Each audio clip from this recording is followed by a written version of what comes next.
and gentlemen, Aaron John here for Forever Football DRFC, your Doncaster Rovers fan channel.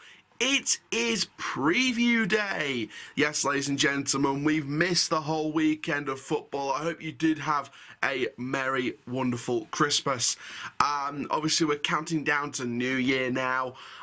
We do have a game tomorrow, the early 12:30 kickoff on the Monday. It is against Sunderland. Now, loads of headlines have been pointing towards this game. Sky Sports are covering it. First game with the brand new name for the stadium, the Eco Power Stadium. Sunderland are coming to town.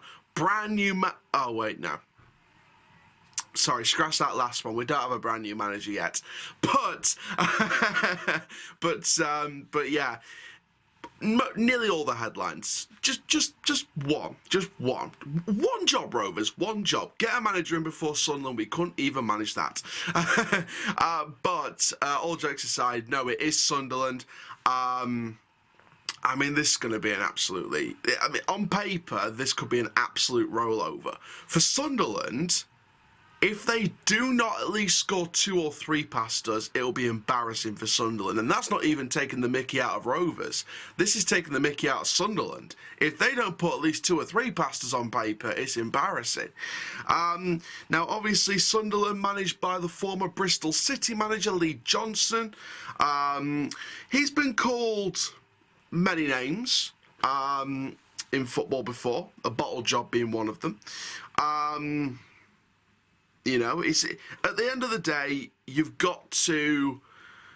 For me, for Sunderland, this has got to be their promotion year. It's just got to be. It's just got to be their promotion year this year. They can't not bottle it again, otherwise he will face being sacked. Surely he will face being sacked if we get something out of this and Sunderland do not go up this season, Lee Johnson will surely be facing the sack.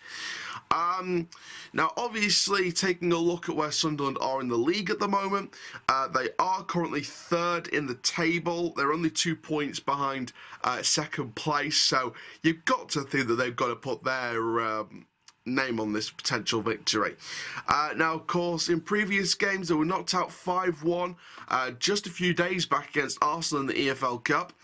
In the league, though, they had 4 consecutive league games before that. They drew 1-1 against Ipswich. Before that, they beat Plymouth 2-1. Before that, they battered Morecambe 5-0. Before that, they drew 1-1 with Oxford. And then the league game before that one, they won against Cambridge. They've not lost a league game since, I'm trying to find it, Sheffield Wednesday 3-0 on the 2nd of November. They've not lost since November in the league. They've got to win this one. And for Sunderland, on paper, I see it being one contender, and it's Sunderland. Especially when you look at the team news. Now, the team selection availability for us is the same as Shrewsbury, except one player who is out, Tom Anderson. Brilliant. As if we didn't need any more bad luck this season. We've got all the players out that were out against Shrewsbury, and now we have Tom Anderson out. And we don't know who's returning back from COVID yet, so there might be a few more missing out, depending on who's depending if, you know, if the isolation gets worse or the symptoms get worse or whatever. So, looks like we're going to be playing more kids. If it's just Anderson, though, and everyone else comes back, I've done my predicted lineup based on that. So, let's go through my predicted team. So, of course, Gary McSheffrey will be in charge. This is his final caretaker match. Whether he's the permanent manager, that's another story. But let's go through my predicted lineup. So in goal, Lewis Jones. Back 4 of Horton, Olowu, Blythe and Noyle. Hassani and Smith as your midfield in the 4-2-3-1. Galbraith is the advanced midfielder. Rowe one side, Hawula the other side, and Dadu up front. Now the reason why I've gone with that, because Hassani is not a right winger. Hassani is not a right winger. Play Hawula on that right-hand side. Play Rowe on the left-hand side. Put Hassani in the deep midfield with Matt Smith, and you might get a better game out of him. Galbraith is the advanced midfielder. that's what I would like to see. Galbraith as the advanced playmaker, as the number 10. Obviously, with no Anderson, you've got to give Ben Blythe a chance, in my opinion. It was between him and Faulkner. You can't put Horton at centre-back or anything like that. You've got to put an out-and-out centre-back in there. Give Ben Blythe an opportunity. Give him an opportunity. Although we were best defender this season, arguably one of the best players this season for Rovers, in that lineup again. Horton, will he score another goal like he did against Oxford? Who knows? And obviously Noel at right back and Jones in goal, because we know that Dahlberg's fallen down the pecking order. Now, my score prediction.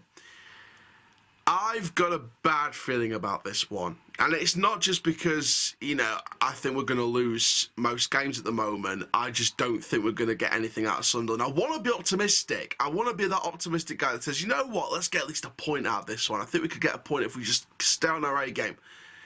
I've got to be realistic. I've got to be realistic. People might like optimism, but I like realism. I'm realistic. Some people think I'm not sometimes, but I'm realistic when I need to be realistic, and I'm realistic now. And I'm going to go with a 3-0 Sunderland win.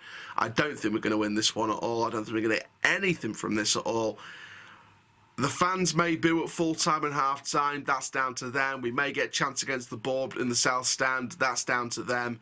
I will be in that South Stand tomorrow. I'll be out there singing my heart out, back in the team, back in the club, all the way.